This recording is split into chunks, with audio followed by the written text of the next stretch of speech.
Gravando? Tá gravando. Então, boa noite para todo mundo. Vocês conseguem me ouvir bem? Tá no fundo aí? Qualquer coisa pode falar que eu aumento a voz, tá bom? Então, primeira palavra de agradecimento pelo convite, viu? Roberto esteve com a gente lá em Bebedouro e falou, quer dar um pulinho lá em Monte Azul? Eu falei, nossa, com o maior prazer, né? E realmente é com muita satisfação que a gente está aqui hoje vendo a casa cheia, né? Isso é muito legal na primeira reunião primeira terça-feira do ano, né? E nós escolhemos para falar hoje o Rogério, né? Isso. O Rogério, ele falou que a Casa Espírita nos dá ferramentas, né, para a nossa vida diária. Então esse tema que nós vamos refletir hoje é meio que uma ferramenta que a gente trouxe para nos ajudar em alguns aspectos da nossa vida. Na verdade, eu vou confessar para vocês, é uma ferramenta que eu usava para mim. Por que eu usava? Vocês já ouviram aquela frase do Paulo de Tarso que diz assim: porque o bem que eu quero eu não faço, mas o mal que eu não quero, esse eu faço. Está numa das epístolas do Paulo. Então, eu tinha a seguinte questão, não sei se vocês vão se identificar comigo. Existem algumas coisas boas na vida que a gente sabe que são boas, que fazem bem para a gente, mas a gente é um pouco resistente de fazer elas. Por exemplo, exercício físico, né? Pegando um exemplo assim. Tem gente que é maravilhoso, né? Eu tenho uma dificuldade enorme de fazer uma caminhada, né? E teve um tempo na minha vida que era assim. Eu comecei a inventar 1000 motivos para não ir no centro quando tinha alguma atividade, quando tinha uma reunião, ou era porque estava cansado, ou era porque estava chovendo, ou porque estava muito calor, né? Aparecia motivos de todo lado. Aí eu comecei a pensar o seguinte: já tem tanto motivo para eu não ir, eu preciso fazer um help card aqui, né? De motivos para eu ir, né? Aí que eu acabei chegando. Selecionei lá, lógico que não são só esses, mas eu selecionei 10 motivos. Quando eu tenho uma reunião no centro, qualquer atividade que seja, né? Estou com dor de cabeça hoje. Só que aí eu penso, você está com dor de cabeça, mas se você for no centro vai acontecer isso. Isso é uma ferramenta que me ajudou, sabe? Ajudou a procurar aquele bem que eu quero, mas que muitas vezes eu não fazia. Aí eu pensei que talvez isso pudesse ser útil para mais pessoas, né? Por isso que eu pensei em trazer para compartilhar isso com vocês. Quando a gente fala desse tema, que é a Casa Espírita, Benefícios e Oportunidades, a primeira questão é que é um tema bastante amplo, então não dá para a gente esgotar ele, né? Como o Roberto me disse, o Paulo confirmou que eu tenho 2h30 para falar, tá certo? Eles disseram que sim, depois vocês brigam com ele. Eu elenquei 10, tá? 2h30 dá para a gente falar de 10 motivos, mas tem bem mais, tem outros motivos. Aqui a gente tem que fazer um recorte, né? Tem que pegar alguns, talvez não sejam nem os mais importantes, mas talvez sejam aqueles que nos tocam mais diretamente. Só que, antes de entrar no tema propriamente dito, para a gente entender bem o que a gente vai refletir hoje, a gente precisa fazer uma pequena introdução. Talvez vocês conheçam um livro que foi psicografado pela médium Ivone Pereira, que chama Sublimação. Não sei se já tiveram oportunidade de ver, de ter nas mãos, de ler. Se não, é um livro que eu recomendo. É um livro de contos. Tem lá uns 5 ou 6 contos. Eles foram escritos pelo guia da dona Ivone, que é o espírito Charles, e alguns pelo espírito do escritor russo Leon Tolstói. Um desses contos, que foi o Tolstói que escreveu, é muito bonito, muito mesmo. Ele chama Destinos Sublimes, né? E eu li esse conto, assim, eu vou me reservar o direito de não falar quantos anos faz que eu li, para não denunciar a minha idade, porque dizem que ninguém é obrigado a fazer prova contra si mesmo, né? Mas faz tempo, e teve uma frase que um dos personagens do conto fala, Tolstói fala através dele, né, que eu li lá e que eu não esqueci mais, porque eu achei que faz muito sentido. A frase é assim: Ao contato do burburinho pesado do mundo, o coração depressa esquece as suaves nuances do céu. Então ele fala de duas coisas, fala do mundo e fala do céu. Fala que o mundo tem um burburinho e fala que no céu tem suavidade. Eu fui procurar no dicionário o que é burburinho. Burburinho é meio que assim, uma agitação, uma confusão. Pensa num lugar onde tem bastante gente, todo mundo falando ao mesmo tempo, isso é um burburinho. Então ele diz que no mundo existe um burburinho e um burburinho pesado, né? Talvez vocês concordem que a nossa vida é um pouquinho assim, é um pouquinho agitada, um pouco de correria, né? Parece que o dia precisava ter mais horas para a gente fazer tudo que a gente faz, a gente come correndo, né? Então, esse é o mundo com o seu burburinho.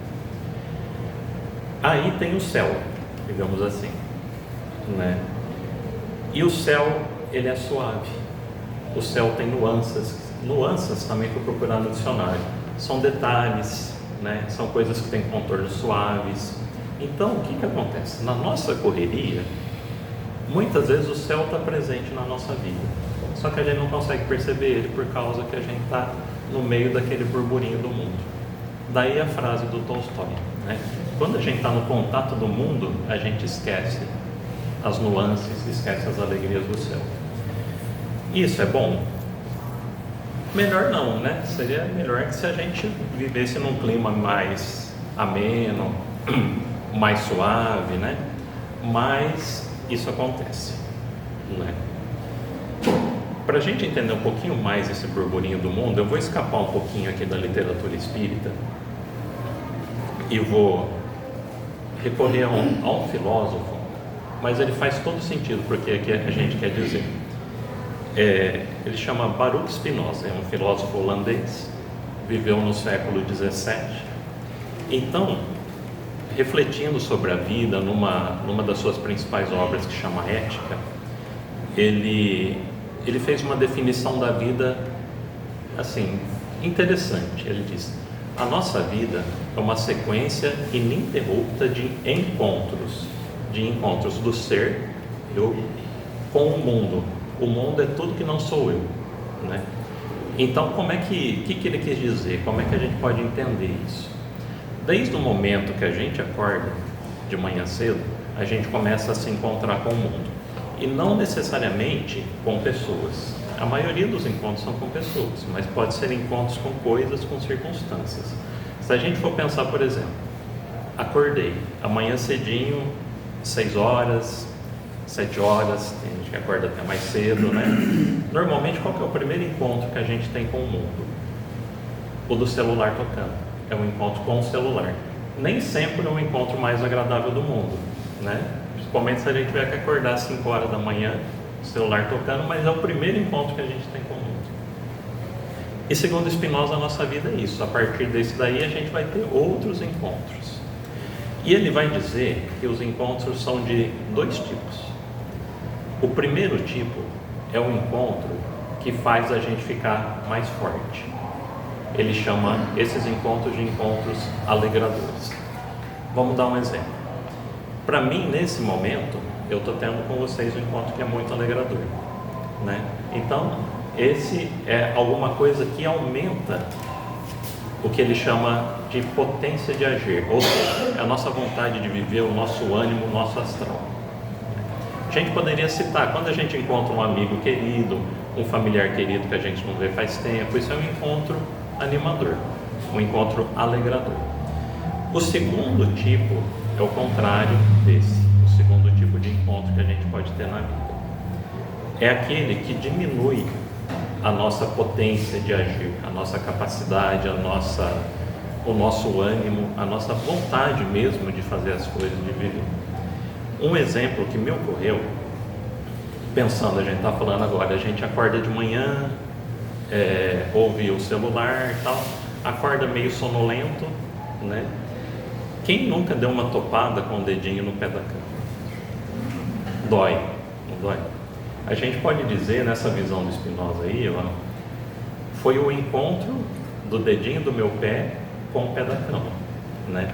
Esse encontro vocês acham que é alegrador ou é entristecedor? Entristecedor, né?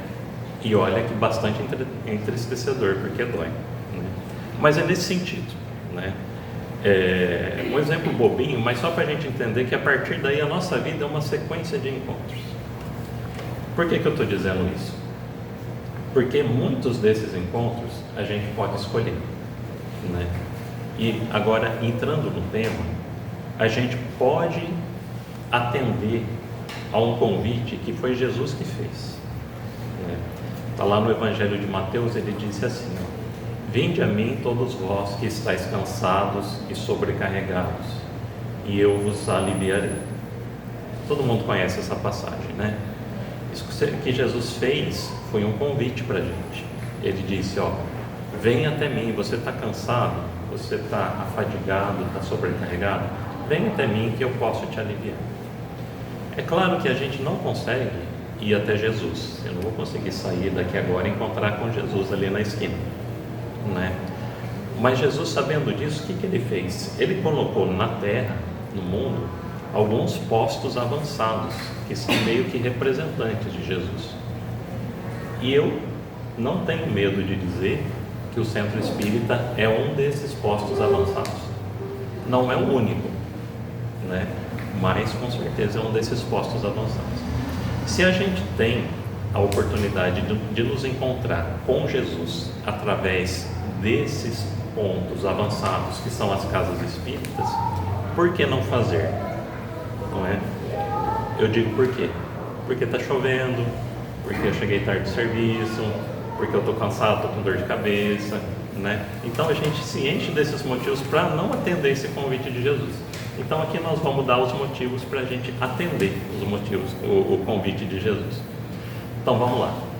Agora que vai começar a palestra. Bom, às 2h30 começa agora, viu, Roberto? Essa primeira parte era só a introdução. O primeiro encontro que a gente tem com o centro, quando a gente vem no centro espírita, a gente tem um encontro com um ambiente saudável e protegido. Porque a espiritualidade já nos disse na literatura espírita, né?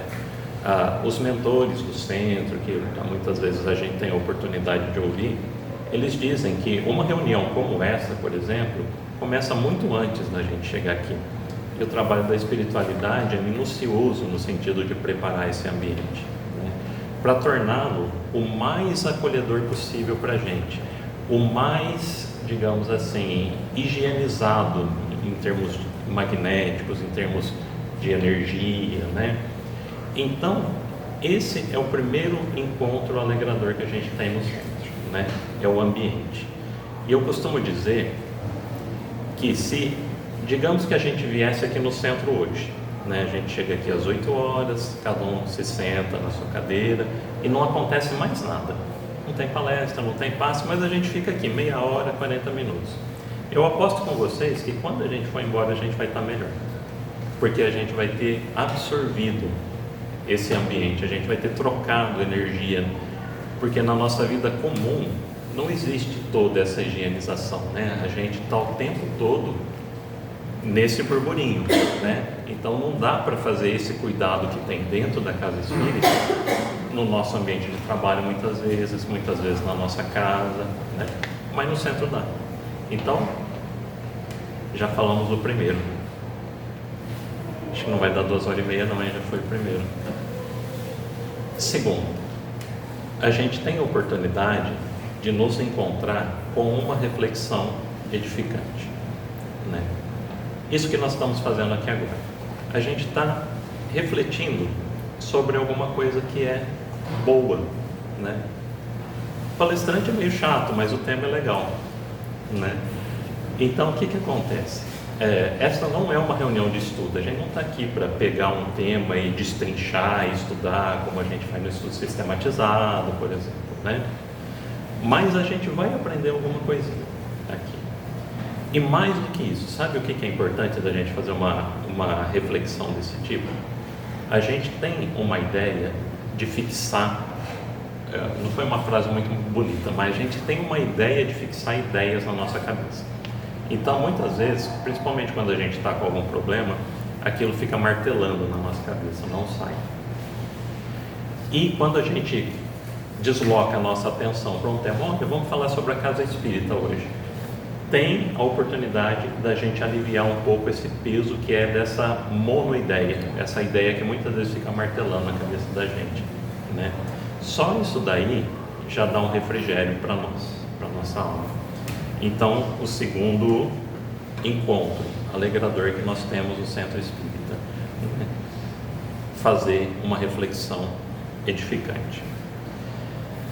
Terceiro encontro. O terceiro e o quarto, eles estão dentro daquilo que a gente chama de terapia fluídica, que acontece dentro do Centro Espírita. O primeiro, que é o terceiro, é o passe, né? Então, por exemplo, a gente pode comparar, assim, de uma forma meio grosseira, né? Mas dá uma ideia. O passe, ele pode fazer duas coisas por nós, né? Ele tem aquela função que o banho tem com o nosso corpo físico, porque dissipa as energias que a gente foi acumulando naquele burburinho, tá vendo o burburinho do mundo, né? Que a gente foi acumulando naquele dia. Quando a gente recebe o passe, essas energias tendem a se dissipar. E segunda coisa, se a gente tem uma deficiência da bioenergia que é transmitida pelo passe, né? A gente recebe como se fosse uma transfusão de sangue, né? A gente recebe como se fosse uma transfusão de energia. Então, esse é um terceiro motivo, né? Um terceiro encontro alegrador, e o passe já tem efeitos comprovados, assim. Lógico que a gente não pode ter aquela mentalidade mística de achar que, não, olha, eu tenho um problema de saúde, eu vou tomar passe e vou me curar só com o passe. Mas os efeitos que eles têm, que o passe tem, especialmente em termos psicológicos, né, de manter a nossa serenidade, e com isso nos predispor à saúde, eles já são mais do que evidentes. Aí eu disse que ele tem um conjunto, né? O passe, ele se completa na terapia da água fluidificada. Na água fluidificada, os espíritos manipulam elementos que muitas vezes, o André Luiz cita isso, são retirados da natureza, dos vegetais, né? E são manipulados e servem para cada um de nós, porque às vezes a gente não imagina o cuidado que os espíritos têm conosco, mas eles têm um cuidado individual, eles sabem da nossa necessidade. Tem até uma passagem do Nosso Lar, talvez você se lembre, quando o André Luiz, no começo do livro, quando o André Luiz ainda estava internado, né, ele passou um tempo no umbral, depois foi resgatado, ficou internado um tempo no umbral.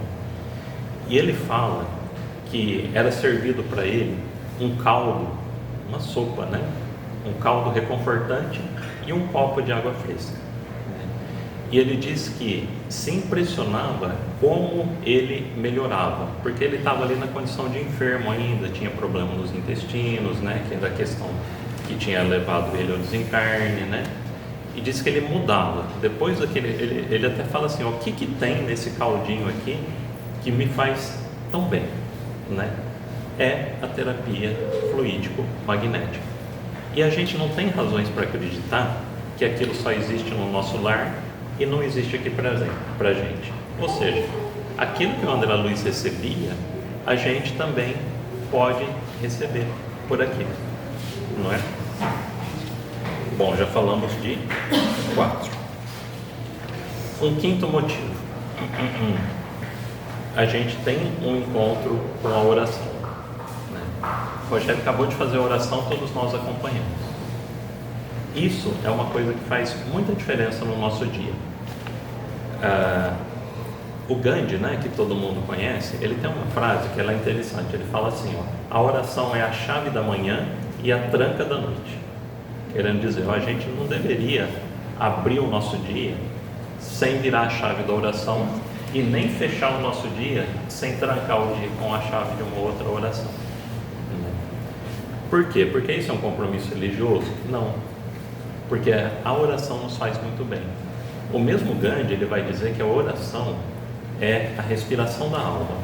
Ela não é uma repetição de fórmulas, não é uma repetição de palavras decoradas, né? A oração, muitas vezes, ela pode até prescindir das palavras, pode até não ser necessário, pode ser apenas um impulso de emoção que deixa a nossa alma respirar, né? É como se a gente estivesse numa sala escura, abafada, e de repente abrisse uma janela. Só que o que acontece? Muitas vezes nós ainda não conseguimos desenvolver esse hábito, né? E se a gente não conseguiu, no centro a gente vai fazer, no centro fica um pouco mais fácil, né? Até que a gente consiga colocar isso na nossa vida, não é? Uma outra coisa que a gente não enxerga normalmente, mas está acontecendo aqui agora, né? Assistência da espiritualidade. Os benfeitores que trabalham na casa, que estão aqui antes de começar essa reunião e que normalmente ficam depois que a reunião acaba, eles têm, digamos, é uma tecnologia mesmo, né, que conseguem nos identificar, porque nós emitimos muitos sinais daquilo que nós necessitamos, daquilo com o que nós estamos preocupados, e a espiritualidade tem um tal carinho por nós, né? E reuniões como essa são preparadas com tal dedicação mesmo, que cada um de nós aqui não precisamos duvidar disso um momento. A gente é objeto da atenção dos benfeitores da casa, né? Então aproveita que a gente está aqui, a gente já fez a oração, né? A gente está fazendo uma reflexão edificante, o ambiente nos tranquiliza. É o momento que nós estamos mais receptivos para receber o auxílio da espiritualidade. Então, esse é mais um motivo. Já perdi a conta, Berto, esse é o sexto? Eu acho que é o sexto. Então, acho que eu vou ficar devendo tempo para você, porque a gente já está quase chegando da metade para o final, né?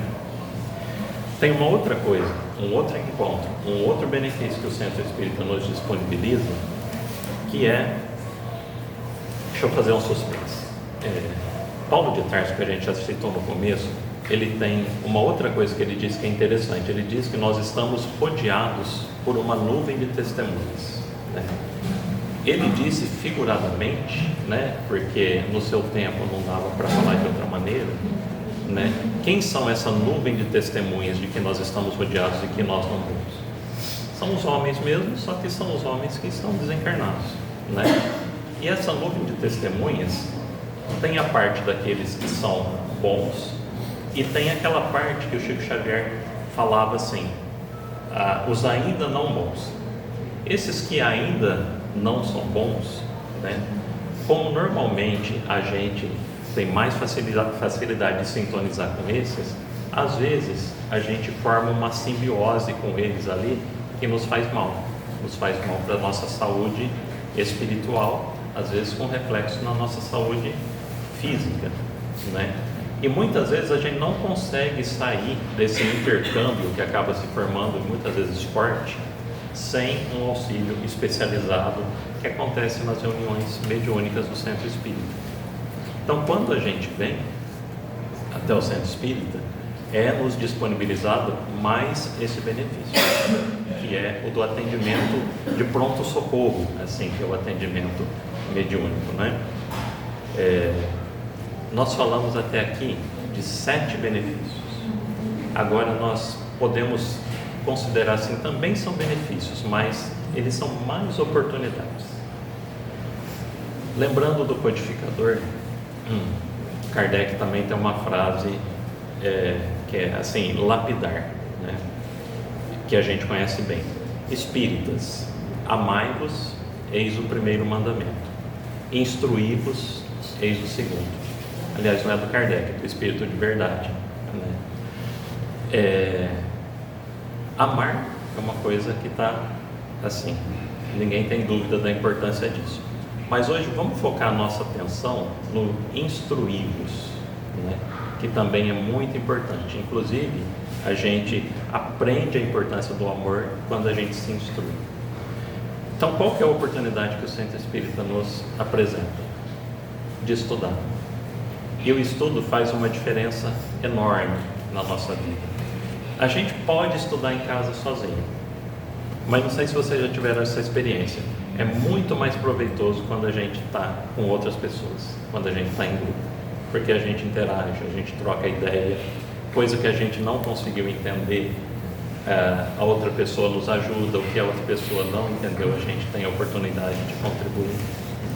Isso acontece no ambiente do Centro Espírita. Nós temos essa oportunidade. Outra oportunidade que nós temos. Agora eu vou dizer uma frase. Essa é do Chico. É do Chico, mas ele disse que o Emmanuel que disse para ele. Ele diz assim: nem o Emmanuel. Os espíritos me acostumaram a 2 métodos de libertação gradativa. O primeiro é a oração, pelo qual nós nos lembramos de Deus. O segundo é o trabalho, pelo qual nós nos esquecemos de nós. Então, a outra oportunidade que o Centro Espírita nos dá é o trabalho. Paulo estava me dizendo agora há pouco, por exemplo, tem o trabalho da sopa, não é isso, Paulo? Um negócio muito legal. E um Centro Espírita, para oferecer tudo isso que nós estamos falando, precisa de braços, né? Desde a pessoa que vem e que prepara a água, né? E que abre o centro, até aqueles que vão aplicar o passe, né? E uma série de outras coisas que precisa de gente, né? Precisa de braço para fazer. É bom para o centro que tenha gente, mas é melhor para a gente que tenha essa oportunidade no centro, né? Porque o trabalho faz com que a gente se esqueça um pouquinho da gente, mas esquecer, muitas vezes não no sentido de renúncia, é a gente esquecer das nossas dificuldades. Naquele momento que eu estou ali, eu arejo a minha cabeça, né? E quando eu volto para minha casa, eu estou melhor, eu estou com uma sensação boa que eu fiz alguma coisa aqui em prol do meu semelhante, né? Tirei algumas minhocas que estavam na minha cabeça, né? Volto melhor. Fez bem para o centro? Fez, mas faz mais bem para a gente ainda. E finalmente, só para a gente concluir, uma última oportunidade que a gente tem no centro e que Jesus já nos falou sobre ela no Evangelho. É uma frase bem interessante. Ele diz assim, os meus discípulos serão conhecidos por muitos se amarem. Ele não disse assim, os meus discípulos serão conhecidos porque eles professam o cristianismo, porque é a minha doutrina. Ou ele nem disse o seguinte, os meus discípulos serão conhecidos porque me amam. Aí ele falou, os meus discípulos serão conhecidos por muitos se amarem, ou seja, se amarem entre si. Então, idealmente, olha que oportunidade que o centro tem. Quando a gente está no mundo, por exemplo, a gente tem parece, do jeito que eu estou falando, parece que o centro está fora do mundo, né? Não é isso. Mas quando a gente está na nossa vida cotidiana, a gente não escolhe, por exemplo, no trabalho, quem são as pessoas que trabalham com a gente, né?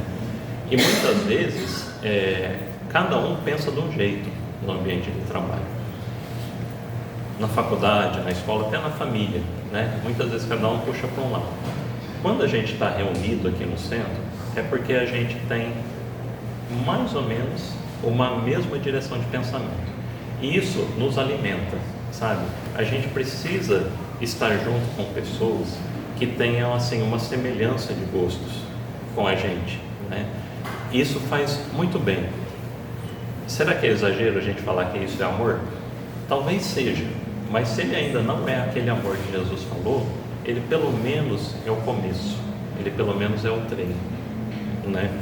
E essa é uma oportunidade que o Centro Espírita também nos disponibiliza.